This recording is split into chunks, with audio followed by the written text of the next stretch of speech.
श्रीकृष्ण। ओम नमो भगवते वासुदेवाय। ओम नमो भगवते वासुदेवाय। ओम नमो भगवते वासुदेवाय। ओम नमो भगवते वासुदेवाय। ओम नमो भगवते वासुदेवाय।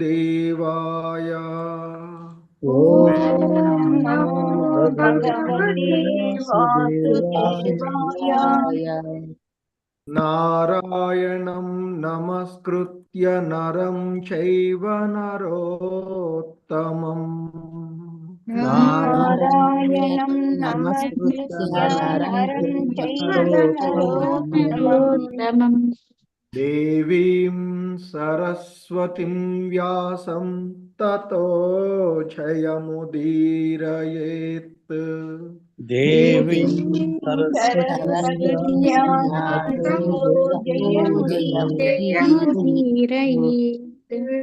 नष्टप्रायेष्वभद्रेषु नित्यं भागवत सेवया।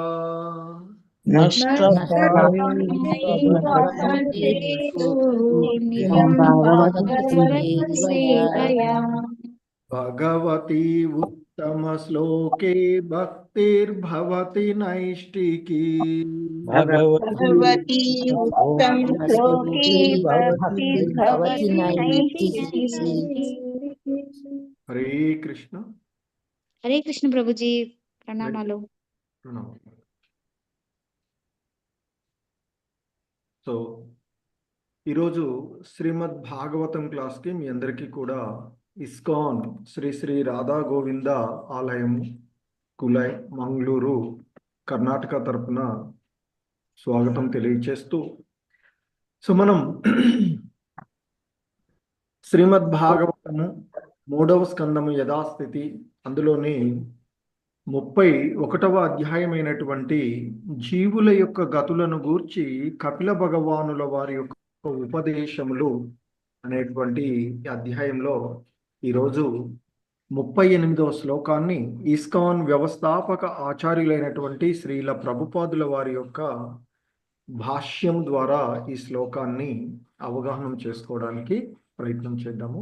హరే కృష్ణ. సో శ్రీమద్ భాగవతము 3వ స్కందము 31వ అధ్యాయము 38వ శ్లోకము. Please repeat. హరే కృష్ణ. బలం మే పశ్య మాయాయాః బలం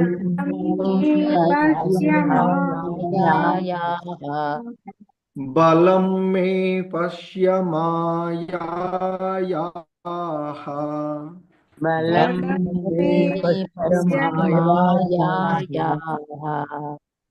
బలం మే పశ్య మాయాయాః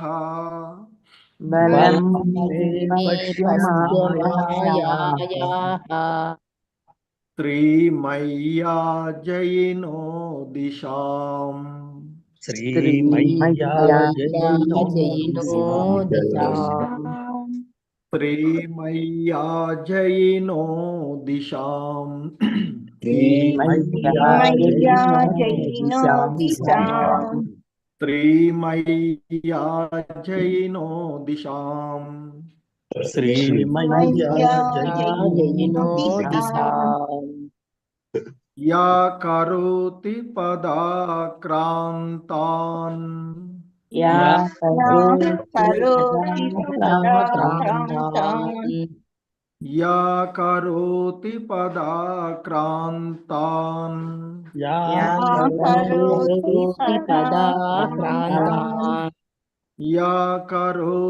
పదాక్రాంతాన్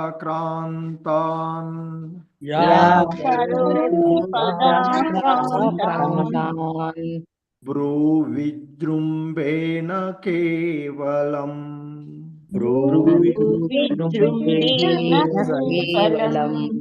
भ्रूविजृम्भेण केवलम् भ्रूविजृम्भेण केवलम् भ्रूविजृम्भेण केवलम् भ्रूविजृम्भेण केवलम्। हरे कृष्ण। बलं मे पश्य मायायाः त्रिमय्या जयिनो दिशाम् बलं मे पश्य मायाया मय्या जयिनो दिशाम्। बलं मे पश्य मायायाः त्रिमय्या जयिनो दिशाम् बलं मे पश्य मायाया मय्या जयिनो दिशाम्। या करोति पदाक्रान्तान् भ्रूविजृम्भेण केवलम् या करोति पदाक्रान्तान् भ्रूविजृम्भेण केवलम्। या करोति पदाक्रान्तान् भ्रूविजृम्भेण केवलम् या करोति पदाक्रान्तान् भ्रूविजृम्भेण केवलम्। हरे कृष्ण। మొత్తం శ్లోకం बलं मे पश्य मायायाः स्त्रीमय्या जयिनो दिशाम् यकरोति पदाक्रान्तान् भ्रूविजृम्भेण केवलम् बलं मे पश्य मायायाः मय्या जयिनो दिशाम् करोति पदाक्रान्तान् भ्रूविजृम्भेण केवलम्। हरे कृष्ण। माता जी। हरे कृष्ण। अरुणा आई माता जी। हरे कृष्ण माता जी प्रणाम। प्रभु जी प्रणाम। बलं मे पश्य मायायाः त्रिमय्या जयिनो दिशाम् या करोति पदाक्रान्तान् भ्रूविजृम्भेण केवलम्। हरे कृष्ण माता जी धन्यवाद। चामुंडेश्वरी माता जी, प्रकाश राव प्रभु जी। हरे कृष्ण। हरे कृष्ण प्रभु। बलं मे पश्य मायायाः स्त्रीमय्या जयिनो दिशाम् या करोति पदाक्रान्तान् भ्रूविजृम्भेण केवलम्। हरे कृष्ण प्रभु। हरे कृष्ण प्रभु जी दंडवत प्रणाम। बलं मे पश्य मायायाः श्रीमय्या जयिनो दिशां या करोति पदाक्रान्तान् भूविजृम्भेण केवलम्। हरे कृष्ण प्रभु। हरे कृष्ण। माधवी नीलप माता जी, शशिकला माता जी। हरे कृष्ण माता जी। हरे कृष्ण प्रभु। बलं मे पश्य मायायाः स्त्रीमय्या जयिनो दिशां या करोति पदाक्रान्तान् भ्रूविजृम्भेण केवलम्। हरे कृष्ण। हरे कृष्ण प्रभु जी। बलं मे पश्य मायायाः श्रीमय्या जयिनो दिशाम् या करोति पदाक्रान्तान् भ्रूविजृम्भेण केवलम्। ధన్యవాదాలు ప్రభుజీ. హరే కృష్ణ. हरे कृष्ण। माता जी इंकोक आईफोन प्रभु जी। माता जी हरे कृष्ण माता जी। हरे कृष्ण प्रभु जी प्रणामालु। बलं मे पश्य मायायाः स्त्रीमय्या जयिनो दिशां या करोति पदाक्रान्तान् भ्रूविजृम्भेण केवलम्। हरे कृष्ण प्रभु जी। हरे कृष्ण। चंद्रावती माता जी चलो। हरे कृष्ण। हरे कृष्ण। బలం మే పశ్య మాయాయాః స్త్రీమయ్యా జయినో దిశాం యా కరోతి పదాక్రాంతాన్ భ్రూవిజృంభేణ కేవలం. హరే కృష్ణ ప్రభు. హరే కృష్ణ. ధన్యవాదాలు. హరే కృష్ణ. ఈ శ్లోకంలో ఉన్నటువంటి పదాల యొక్క అర్థాలను చూద్దాము. హరే కృష్ణ. బలం, బలం, శక్తి, శక్తి, మే, మే, నా యొక్క, నా యొక్క పశ్య, పశ్య, గాంచుము, గాంచుము, మాయాయాః, మాయాయాః మాయ యొక్క, మాయ యొక్క, శ్రీమయ్యాః, శ్రీమయ్యాః, స్త్రీ రూపమున గల, శ్రీరూపమున గల, జైనః, జైనః, జయించిన వీరులను, జయించిన వీరులను, శాం, దిశాం, దిక్కులను, దిక్కులను, యా, యా, ఎవరైతే, ఎవరైతే కరోతి, కరోతి, చేయును, ను, పద ఆక్రాంతాన్, పద ఆక్రాంతాన్, తన పాదాక్రాంతులను, తన పాదాక్రాంతులను, భృవి, కనుబొమ్మల, కనుబొమ్మల, విజృంభేణ, కదలికచే, కదలికచే, కేవలం, కేవలము. హరే కృష్ణ. భావము బై శ్రీల ప్రభుపాదుల వారు. సో ఈ శ్లోకం యొక్క భావము. హరే కృష్ణ. Please repeat. స్త్రీ రూపమును గల, శ్రీరూపమున గల, నా మాయ యొక్క, నా మాయ యొక్క, మహత్తర శక్తిని గాంచుము, కేవలము, తన కనుబొమ్మల కదలికచే, ఆమె దిగ్విజయులగు వీరులను సైతము, తన గుప్పెటలో ఉంచుకొనగలదు. హరే కృష్ణ. సో ఇక్కడ ఇది శ్రీల ప్రభుపాదుల వారి యొక్క భావము కపిల భగవానుల వారి శ్లోకానికి. అలాగే వారి భాష్యము చూసినట్లయితే, హరే కృష్ణ. క్లియోపాత్ర సౌందర్యముచే గొప్ప చక్రవర్తి ఏ ఆకర్షితుడైన వైనము ప్రపంచ చరిత్రలో కలదు. అటువంటి సంఘటనలు ఇంకనూ పెక్కుగలవు. స్త్రీ యొక్క మోహకారక శక్తిని గూర్చియు దానిచే పురుషుడు ఆకర్షితుడగుట ఎనడి విషయమును గూర్చియు మనుజుడు అధ్యయనము కావించవలెను. అది దేని నుండి ఉత్పన్నమగుచున్నది? వేదాంత సూత్రము ప్రకారము సమస్తము దేవదేవుని నుండియే ప్రభవించినది. జన్మాదస్య యతః అనగా భగవానుని అంటే ఆ పరమ పురుషుడు లేదా పరబ్రహ్మము లేదా పరతత్వము నుండియే సమస్తము ఉత్పన్నమగుచున్నది.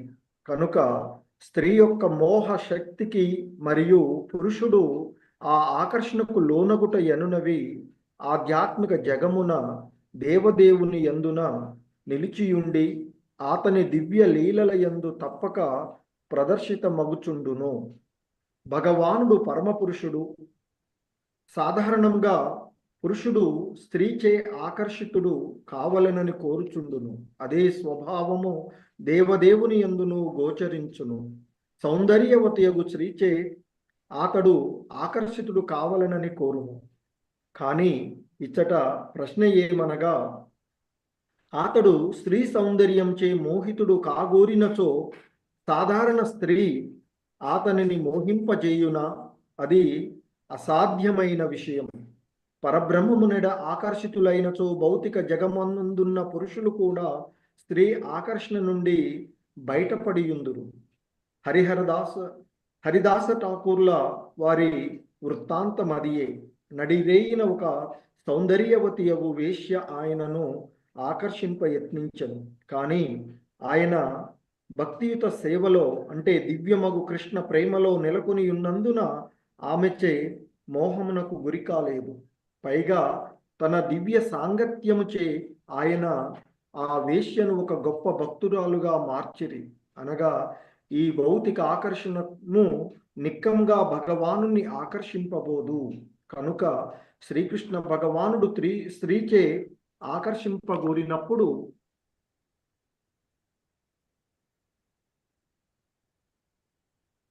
తన శక్తి నుండియే అట్టి స్త్రీని సృజించవలెను.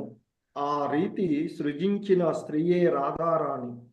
ఆమె శ్రీ భగవానుని ఆహ్లాదిని శక్తి వ్యక్తీకరణమని గోస్వాములు వివరించింది.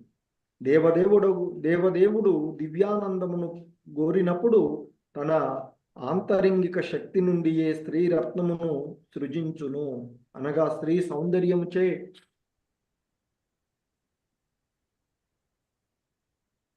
ఆకర్షితమగుట ఎనున్నది సహజమే. ఏలయన అది ఆధ్యాత్మిక జగమునందును కలదు. కానీ భౌతిక జగమున ఆ ఆకర్షణ విపరీతంగా ప్రతిబింబించుట వలన పెక్కు ఉన్మాదములు గోచరించుచున్నవి. మనుజుడు భౌతిక సౌందర్యంచే ఆకర్షితుడగుటకు బదులు రాధాకృష్ణుల సౌందర్యంచే ఆకర్షితుడైనచో భగవద్గీత వాక్యము పరందృష్ట్వా నివర్తతే ఎనున్నది సత్యము కాగలదు. రాధాకృష్ణుల దివ్య సౌందర్యములచే ఆకర్షితుడైనప్పుడు మనుజుడు ఇక లౌకిక స్త్రీ సౌందర్యముచే ఏమాత్రము ఆకర్షితుడు కాబోడు. రాధాకృష్ణుల అర్చనపు ప్రత్యేక విషయం అదియే. యమునాచార్యులు దానిని ద్రోపర్చియుండిరి.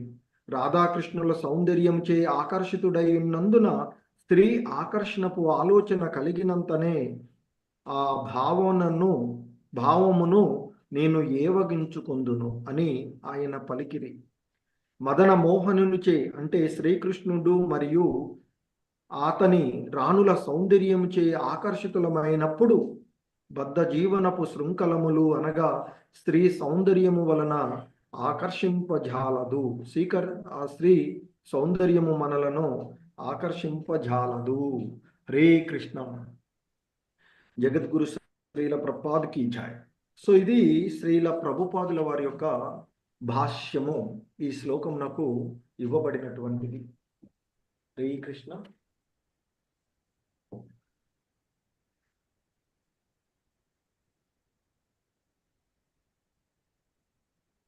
ఓం అజ్ఞానతిమిరాంధస్య జ్ఞానాంజనశలాకయా చక్షుర్మిలితం యేన తస్మై శ్రీగురవే నమః.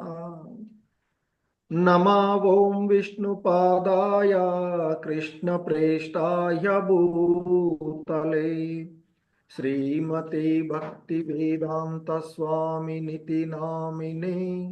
నమస్తే సారస్వతీ దేవే గౌరవాణి ప్రచారిణి నిర్విశేష శూన్యవాది పాశ్చాత్య దేశతారిణి.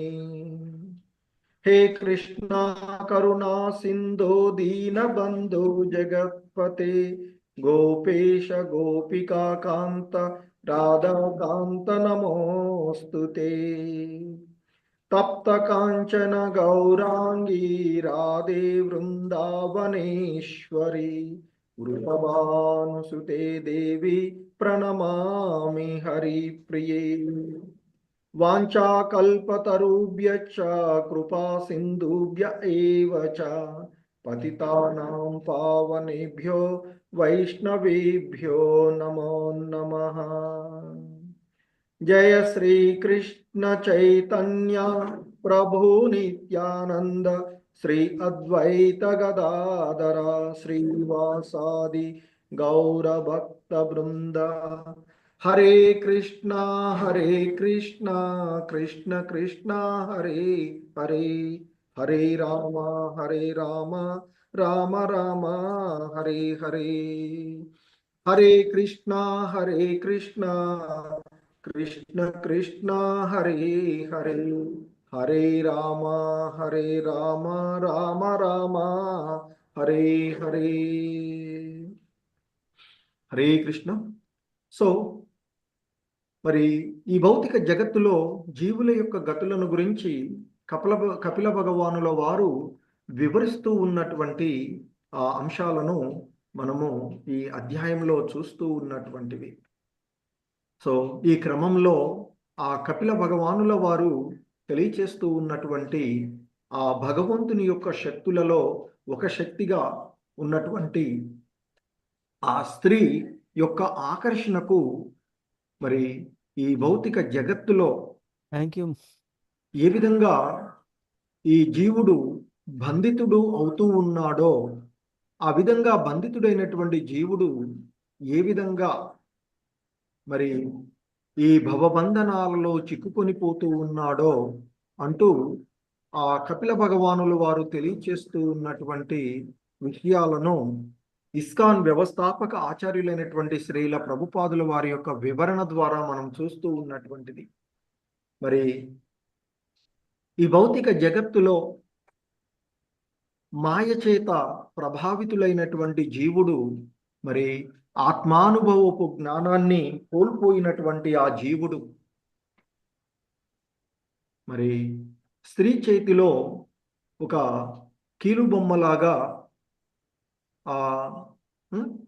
మరి ఉండేటువంటి వాడు. అటువంటి ఆ పరమమూఢునితో ఎవరు సాంగత్యము చెయ్యరాదు అంటూ మరి స్త్రీ సాంగత్యం వలన లేదా స్త్రీ లోలుల వలన మనుజుడికి ఎంత మోహం కలుగుతుందో, ఎంత బంధనం కలుగుతుందో అంతగా మరి ఏ ఇతర ఆసక్తి చేతను కలగబోదు. ఎందుకంటే మరి ఈ దేహాత్మ భావన తద్వారా ఉద్భవించేటువంటి ఆ దేహ సంబంధమైనటువంటి విషయాల ద్వారా ఆసక్తులయ్యేటువంటి విషయము మరి ఏ ఇతర అంశాల ద్వారా కూడా ఆకర్షితం కానటువంటిదిగా కపిల భగవానుల వారు మనకి తెలియచేస్తూ ఉన్నటువంటిది. సో మరి అందుకే పరిమితిలకు లోబడి మన జీవన విధానము వివిధ ఆశ్రమ విధానాలు ఉన్నటువంటివి ఉండాలి అని, అందులో ఉన్నటువంటి 4 ఆశ్రమ ధర్మాలలో మరి బ్రహ్మచారి, వానప్రస్థ, సన్యాస ఆశ్రమాలకు చెందినటువంటి వారికి పూర్తిగా స్త్రీ సాంగత్వము మరి నిషేధించబడినది శాస్త్ర సంబంధంగా అంటూ చెప్పి ఒక గృహస్థులకు మాత్రమే పరిమితిగా అనుమతులు ఉన్నటువంటి విషయాన్ని చూసినటువంటిది. సో ఆ క్రమంలో మరి స్త్రీ సౌందర్యం అంటే ఆ భగవంతుని యొక్క మాయా ప్రభావము ద్వారా ఉన్నటువంటి ఆ స్త్రీ సౌందర్యం చేత మరి ముగ్ధులైనటువంటి వారు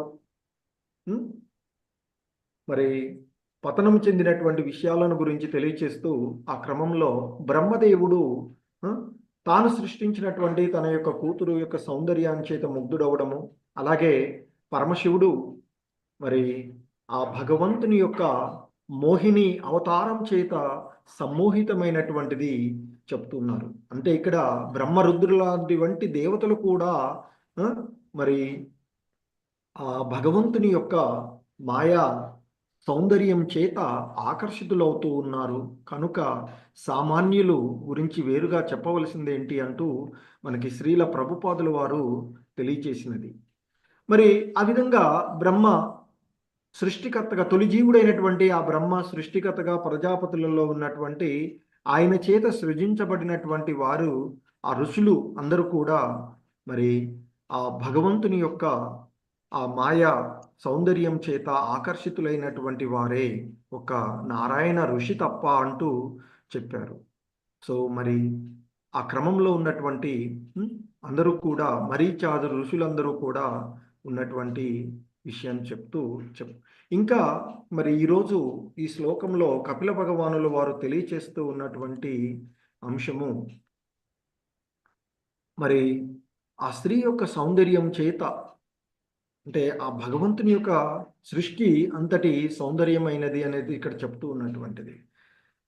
అందుకే ఆయన ఇంకా చెప్తున్నారు, బలం మే పశ్య మాయాయాః స్త్రీమయ్యా జైనో దిశాం యకరోతి పదాక్రాంతాన్ బ్రూ విజృంభేన కేవలం.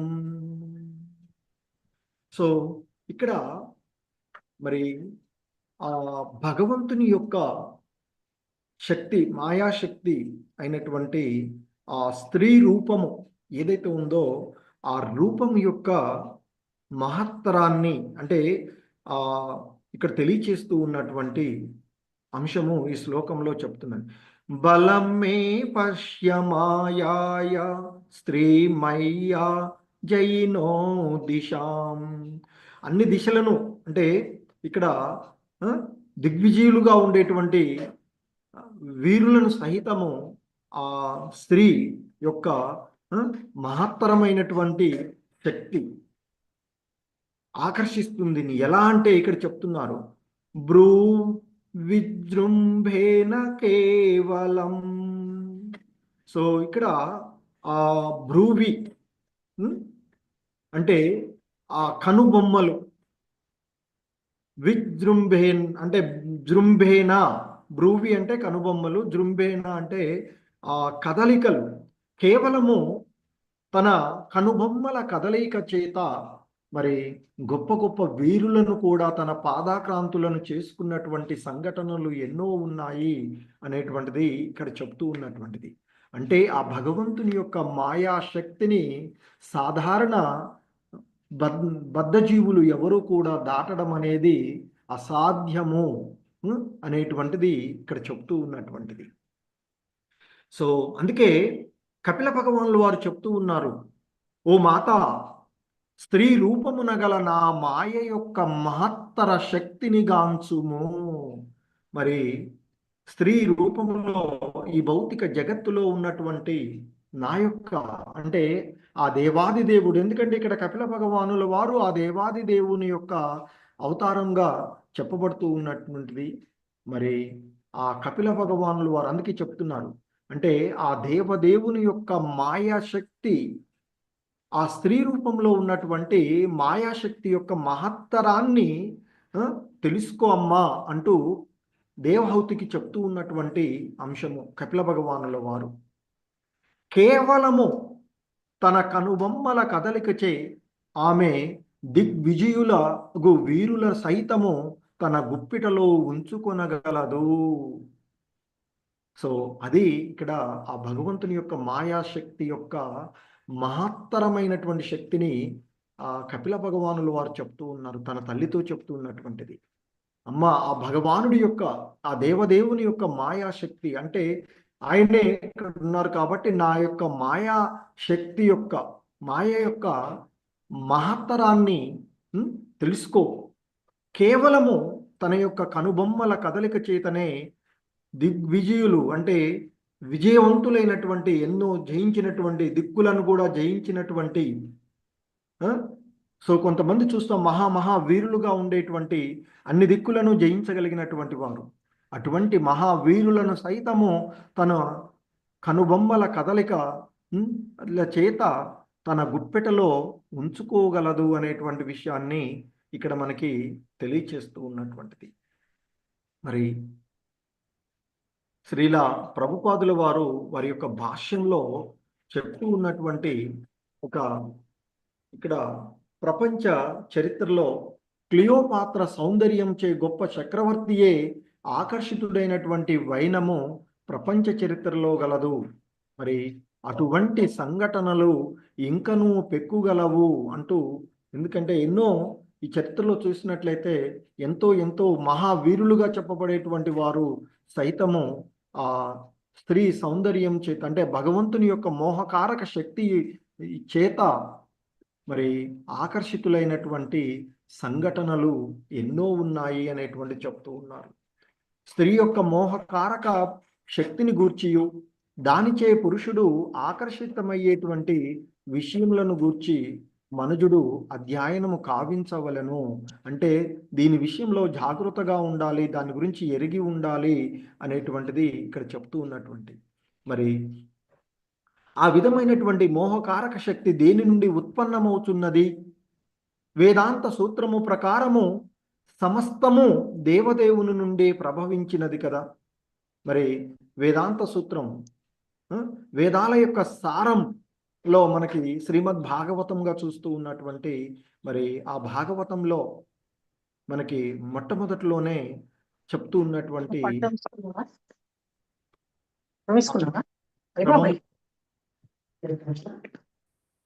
మనకి ఇవ్వబడుతూ ఉన్నటువంటి ఇక్కడ చెప్తూ ఉన్నటువంటి ఆ పరమ పురుషుడు లేదా పరతత్వము లేదా పరబ్రహ్మంగా ఉన్నటువంటి ఆ దేవాది దేవుడు నుండి సమస్తము ఉత్పన్నమవుతున్నది. ఆయన యొక్క విధి ద్వారానే, ఆయన యొక్క ప్రభావం ద్వారానే ఈ మొత్తం జగత్తు ఉన్నటువంటిదిగా చెప్తూ ఉన్నారు. మరి కనుక స్త్రీ యొక్క మోహక శక్తి మరియు పురుషుడు ఆకర్షణకు లోనగుట అనేది మరి ఆ ఆధ్యాత్మిక జగమున దేవదేవుని యందున నిలిచియుండి అతని దివ్య లీలల యందు తప్పక ప్రదర్శితమగుచుండును అని చెప్తున్నారు. సో మరి ఇక్కడ ఉన్నది అంటే ఈ భౌతిక జగత్తులో ఉన్నటువంటిది ఏదైనా ఆ ఆధ్యాత్మిక జగత్తు యొక్క ప్రతిబింబాలు మాత్రమే. సో కనుక ఇది ఆ ఆధ్యాత్మిక జగమున కూడా ఉన్నటువంటిది, అంటే ఆ దేవదేవుని యందును కూడా నిలిచి ఉన్నటువంటిది. సో కనుకనే మరి ఆ దేవదేవుని యొక్క దివ్య లీలలు జరిపినప్పుడు అది తప్పక ప్రదర్శితమవుతూ ఉంటుంది అని చెప్తున్నారు. మరి ఆ దేవాది దేవుడు ద్వాపర యుగంలో కృష్ణ భగవానుడుగా అవతారం తీసుకున్నప్పుడు కూడా మరి ఆ లీలలు ప్రదర్శితమైనటువంటి రాధారాణితోనూ గోపికలు ఇవన్నీ మనకి ప్రదర్శితమైనటువంటి విషయాన్ని ఇక్కడ గుర్తు చేస్తూ ఉన్నారు శ్రీల ప్రభుపాదుల వారు. మరి భగవానుడు ఆ పరమ పురుషుడు. మరి సాధారణంగా పురుషుడు స్త్రీచే ఆకర్షితుడు కావాలనని కోరుచుండును. అదే స్వభావము దేవదేవుని యందును గోచరించును. ఎందుకంటే ఆ ఆధ్యాత్మిక భగతులు ఆ భగవంతుని ద్వారానే వచ్చేటువంటివి. కాకపోతే ఆ భగవంతుడు సంపూర్ణ నియంత్రణ కలిగినటువంటి వాడు. మరి ఆయన యొక్క అంశాలుగా ఉన్నటువంటి ఈ భౌతిక జగత్తులో ఉండేటువంటి జీవులు మాత్రము నియంత్రణ సరిగా లేనటువంటి వారు. మరి ఆ నియంత్రణ భగవానునిపై తన మనసును కలిగించినప్పుడు, తన స్వధర్మాన్ని తెలుసుకున్నప్పుడు అది సాధ్యమవుతూ ఉంటుంది. అటువంటి ఉదాహరణలు కూడా మనకి ఎన్నో ఉన్నటువంటివి చూస్తూ ఉంటుంటాం. సో మరి ఇక్కడ శ్రీల ప్రభుపాదులు వారు చెప్తున్నటువంటి మరి ఈ ఆకర్షణ అనేటువంటిది ఆ దేవదేవుని యందు కూడా గోచరిస్తూ ఉంటుంది. మరి సౌందర్యవతి యగు స్త్రీ చేత అతడును ఆకర్షితుడు కావాలనని కోరును. అంటే ఆ భగవానుడు కోరుకున్నప్పుడు తనకు సంబంధించినటువంటి, కానీ ఇక్కడ మరి భగవానుడు సంపూర్ణమైనటువంటి వాడు, సర్వ నియంత్రణను కలిగి ఉన్నటువంటి వాడు. మరి అటువంటి ఆ భగవానుణ్ణి ఆకర్షించగోనప్పుడు మరి సాధారణ స్త్రీ ఏ విధంగా భగవంతుణ్ణి మోహింప చేయగలుగుతుంది అంటే అది సాధారణంగా సాధ్యం కానటువంటి విషయం. అదే ఇక్కడ చెప్తున్నారు శ్రీల ప్రభుపాదుల వారు. ఇచ్చట మరి భగవంతుడు ఆ విధంగా ఆకర్షితుడు కావాలని కోరుకున్నప్పుడు మరి ఆయనను ఆకర్షించగలిగేటువంటి సౌందర్యము మరి ఈ సాధారణ భౌతిక జగత్తులో ఉన్నటువంటి సాధారణంగా ఉండేటువంటి ఆ మాయాశక్తికి సాధ్యం అవుతుందా అంటే అది సాధ్యం కాదు అనేటువంటిదే చెప్తున్నటువంటి. అందుకే చెప్తున్నారు అది అసాధ్యమైన విషయము. పరబ్రహ్మమునెడ ఆకర్షితులైనచో భౌతిక జగమునందు ఉన్నటువంటి పురుషులు కూడా స్త్రీ ఆకర్షణ నుండి బయటపడి ఉందురు. సో మరి ఇక్కడ ఆ భగవంతుడు ఏ విధంగానైతే మరి నియంత్రణను కలిగి ఉన్నాడో ఈ సాధారణ జనులు కూడా ఆ దేవదేవుని ఎడ ఆకర్షితులైనట్లయితే ఈ భౌతిక జగత్తులో ఉండేటువంటి ఆ భగవానుని యొక్క మాయాశక్తి చేత వారు ఆకర్షితులు కారు, ఆ ఆకర్షణ నుండి బయటపడతారు అని చెప్తూ ఉంటారు. ఎందుకంటే మరి ఆ భగవంతుని ఎడ ఆకర్షితులైనప్పుడు మరి ఎక్కడ కృష్ణ భగవానుడు ఉంటాడో అక్కడ అజ్ఞానము ఉండదు. ఎందుకంటే ఆయనే జ్ఞానం. మరి ఆ జ్ఞానమైనటువంటి ఆ జ్యోతి, ఎక్కడ సూర్యుడు ఉంటాడో అక్కడ చీకటి ఉండదు అని చెప్తున్నట్లుగా, ఎక్కడ ఎవరి హృదయాలలో ఎవరైతే ఆ భగవంతుని ఎడ ఆకర్షితులవుతారో మరి అలా ఆకర్షితులైనటువంటి వారు ఇతర శక్తుల చేత ఇతర ఆకర్షణలకు లోను కారు అనేటువంటి విషయం ఇక్కడ చెప్తున్నట్టు. అందుకే మరి ఆ భగవంతుని ఆ పరమాత్ముని ఎడ ఆకర్షితులైనప్పుడు ఇక మరి ఇతరమైనటువంటి వాటి చేత ఆకర్షణ కానే కాదు అని చెప్తున్నారు. అందుకే ఆ పరబ్రహ్మము నెడ ఆకర్షితులైనచో భౌతిక జగమునందు ఉన్నటువంటి ఈ పురుషులు కూడా స్త్రీ యొక్క ఆకర్షణ నుండి బయటపడగలరు అనేటువంటి విషయాన్ని చెప్తూ ఉన్నారు. దానికి ఉదాహరణగా మనకి హరిదాస ఠాకూర్ల వారి వృత్తాంతం మనం చూస్తూ ఉంటుంటాం. సో హరిదాస ఠాకూర్ల వారు నామాచార్యులుగా చెప్పబడేటువంటి ఆయన ఆ భగవన్నామాలను సో నిరంతరం కూడా నామస్మరణలో నామాచార్యులుగా పిలువబడేటువంటి ఆ హరిదాస ఠాకూర్లు అంటే ఆ భగవంతుని యొక్క నామము ఎడ ఆకర్షితులై ఉన్నటువంటి వారు. మరి ఆ భగవంతుని నామము ఎడ ఆకర్షితులైనటువంటి ఆ హరిదాస ఠాకూరు యొక్క ఆధ్యాత్మిక పురోభివృద్ధిని ఆటంకపరచడానికి ప్రయత్నం చేసినటువంటి సందర్భంలో మరి ఆ భగవంతుని ఎడ ఆయన ఆకర్షితుడైనటువంటి సందర్భంలో ఒకరోజు నడిరేయిలో ఒక అందమైనటువంటి సౌందర్యవతి అయినటువంటి ఒక యవ్వనవతి అయినటువంటి స్త్రీ వేశ్య ఆయనను ఆకర్షింపడానికి యత్నిస్తూ ఉంటుంది. మరి ఆయన కృష్ణ భక్తి భావనలో నెలకొని ఉన్నటువంటి వాడు. ఆమె ఆయన్ని ఆకర్షించడానికి ప్రయత్నించడము, మరి ఒక స్త్రీ నేను అడిగినటువంటి నా కోరిక నెరవేర్చడం నీ బాధ్యత అంటూ ఆయనని అడగడం జరుగుతుంది అని చెప్తూ ఉంటుంటారు. ఆ సందర్భంలో ఆయన అంటారు, అవునమ్మా, నీ కోరిక నెరవేర్చడం అనేది నా బాధ్యత, నెరవేరుస్తాను. కానీ అంతకుముందు నేను చేయవలసినటువంటి బాధ్యత భగవంతుని యొక్క నామస్మరణ నేను చెయ్యాలి. అది పూర్తయిన తర్వాత నీ యొక్క కోరిక నెరవేరుస్తానంటూ ఆయన భగవన్నామ స్మరణ నిరంతరం చేస్తూ తెల్లవారిపోతూ ఉంటుంది. సో అప్పుడు తర్వాత మళ్ళీ రమ్మంటారు, మళ్ళీ వస్తానని వెళ్ళిపోతుందట. సో మరి మరలా వచ్చినప్పుడు ఇంకా నేను ఈ విధంగానే చేస్తున్నాను అని చెప్పడం. సో అంటే ఆ స్త్రీ యొక్క యవ్వనవతి అయినటువంటి స్త్రీ సౌందర్యం చేత ఆ హరిదాస ఠాకూర్ల వారు ఆకర్షితులు కాకుండా ఉండడము, ఆ భగవన్నామ స్మరణం అంటే ఆ పరమాత్ముని యొక్క ఆ దేవదేవుని యొక్క నామ స్మరణపైనే ఆకర్షితుడై ఉన్నటువంటి వాడు. మరి ఆ విధంగా మరినాడు కూడా ఆ విధంగా జరుగుతుంది. సో చివరికి మరి ఆ హరిదాస ఠాకూరు సాంగత్యం వలన ఆయనతో అక్కడ ఉండి ఆ నామస్మరణను వినటం వల్ల ఆమె కూడా తన యొక్క తప్పు తెలుసుకొని ఆ దివ్యమైనటువంటి సాంగత్యం వలన ఆ వేశ్య కూడా గొప్ప భక్తురాలుగా మారినటువంటి సంఘటన మనకి ఇక్కడ చెప్పబోతుంది. అంటే భౌతిక ఆకర్షణను నిక్కగా ఖచ్చితంగా మనము మరి ఆ భగవానుణ్ణి ఆకర్షింపబోదు. సో కాబట్టి మన మనసులను భగవంతుని యందు నిలిపినట్లయితే ఈ దేహాత్మ భావన నుండి బయటపడగలము అని చెప్తారు.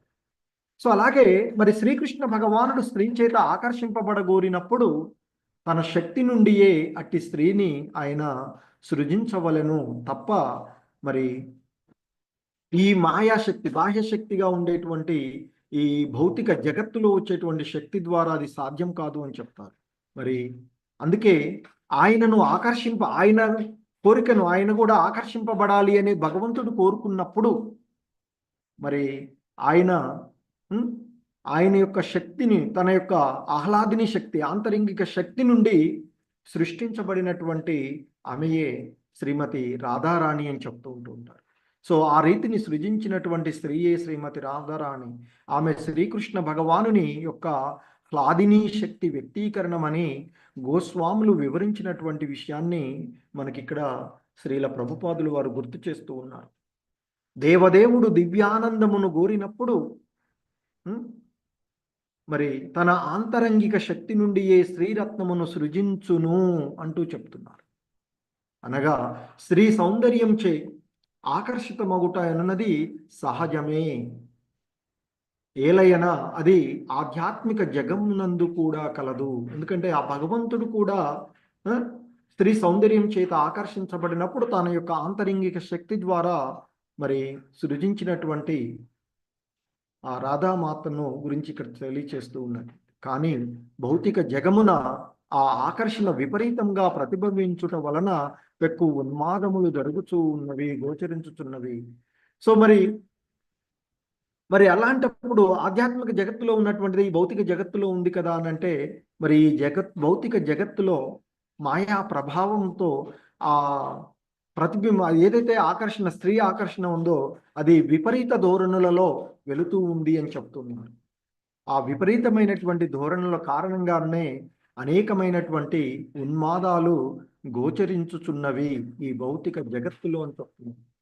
మనుజుడు భౌతిక సౌందర్యం చేత ఆకర్షితుడగుటకు బదులుగా రాధాకృష్ణుల సౌందర్యం చే ఆకర్షితుడైనచో భగవద్గీత వాక్యమైనటువంటి పరం దృష్ట్యా నివర్తతే అన్నది సత్యం కాగలదు అంటూ చెప్తున్నారు. అంటే రాధాకృష్ణుల దివ్య సౌందర్యం చేత ఆకర్షితుడైనప్పుడు, అంటే ఆ భగవంతుని యొక్క దివ్య దృష్టి అంటే దివ్య సౌందర్యం చేత ఆకర్షితుడైనటువంటి మనిషి ఇక ఏ ఇతరమైనటువంటి లౌకికమైనటువంటి సౌందర్యం చేత కూడా ఆకర్షితుడు కాబోడు. మరి అందుకే ఇక్కడ చెప్తున్నారు, రాధాకృష్ణుల యొక్క అర్చనపు ప్రత్యేక విషయం అది అని చెప్తూ ఉంటారు. సో మరి రాధాకృష్ణులను అర్చించినప్పుడు ఈ భౌతిక జగత్తు పైన ఉండేటువంటి ఆ మోహం అంతా తొలగిపోతుంది అని చెప్తారు. ఎందుకంటే మదన మోహనుడు అయినటువంటి ఆ మోహ కారకాలన్నింటినీ కూడా జయించేటువంటి ఆ భగవంతుణ్ణి అర్చించడం ద్వారా, ముఖ్యంగా రాధాకృష్ణుల అర్చనము యొక్క విశేషమైనటువంటి లక్ష్యం కూడా చెప్తూ ఉన్నారు. అదేవిధంగా మనకున్నటువంటి పూర్వ ఆచార్యులలో యమునాచార్యులు మరి ఆ విషయాన్ని ధృవపరిచారు అంటూ చెప్తూ ఉంటారు. ఎందుకంటే ఆయన రాధాకృష్ణుల యొక్క దివ్య సౌందర్యం చేత ఆకర్షితుడైనటువంటి వాడు అని చెప్తారు. మరి అటువంటి ఆ రాధాకృష్ణుల దివ్య సౌందర్యం చేత ఆకర్షితుడై ఉన్నందువలన అతడు సాధారణ స్త్రీ ఆకర్షణ ఆలోచన కలిగినప్పుడు ఆ భావనను అతడు ఏవగించుకునేటువంటిది అని చెప్తున్నారు. సో మరి ఆ స్త్రీ ఆకర్షణ ఆలోచన కలిగినంతనే ఆ భావన నాకు ఒక ఏవగింపు కలిగిస్తూ ఉంది అని యమునాచార్యులు పలికినటువంటి పలుకులను ఇక్కడ మనకి గుర్తు చేస్తూ ఉన్నటువంటిది. అలాగే మదన మోహనుని చేత మరి అంటే శ్రీకృష్ణుడు మరియు అతని యొక్క రాణుల సౌందర్యము చేత ఆకర్షితులమైనప్పుడు మరి బద్ధ జీవనపు శృంఖములు అనగా ఈ భౌతిక జగత్తులో ఉండే ఆ భగవంతుని యొక్క మాయా శక్తి సౌందర్యము వలన మనము ఆకర్షితులము కాజాలము అంటూ చెప్తూ ఉన్నటువంటిది. సో ఈ విధంగా మరి ఈ భౌతిక బంధనాల నుండి జీవుడు ఏ విధంగా బయటపడగలడో, ఏ విధంగా జాగృతగా ఉండాలి అనేటువంటి విషయాలను వివరిస్తూ ఉన్నటువంటి ఈ శ్లోకం గురించి మనం తెలుసుకున్నాం. హరే కృష్ణ, జగద్గురు శ్రీల ప్రభుపాద్ కీ జై. సో ఇది ఈరోజు ఈ శ్లోకం